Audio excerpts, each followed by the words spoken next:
మా మర్దలు అయితే మజ్జిగ చారు చేస్తుంది. ఫస్ట్ క్యారెట్, ఆనియన్ ఒకటి, పచ్చిమిర్చి ఒక 2-3, అల్లం వేసింది. ఇవైతే కచ్చా పిచ్చగా దంచాలారా? ఉల్లిగడ్డ ఒకటి, వెల్లుల్లి, ఉల్లిగడ్డ కచ్చా పిచ్చగా అయితే దంచుతుంది. కచ్చా పిచ్చగా అయితే దంచి పెట్టింది సలచారుకి. ఇందులోనైతే కొద్దిగా మంచిగా ప్యూర్ బర్రె పెరుగు అయితే తీసుకోవాలి.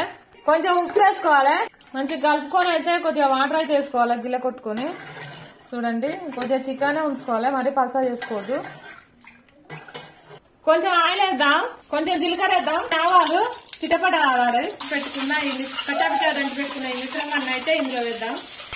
కొంచెం ఫ్రై అవ్వనిద్దాం. ఇందులోనే కొంచెం కరివేపాకు ఒక 2 మినిట్స్ అట్లా ఫ్రై చేద్దాం. పసుపు కొద్దిగా. చూడండి ఫైనల్ గా ఫ్రై అయింది మాత్రం చల్లలో వేసుకోవాలి. ఇంకా కొత్తిమీర, పుదీనా ఉంటే కూడా బాగుంటది, కానీ మన దగ్గర లేవని చెప్పేసి స్కిప్ చేసాము. టేస్ట్ అయితే అదిరిపోతుంది. మీరు కూడా తప్పకుండా ట్రై చేయండి. సల్లచారు రెడీ.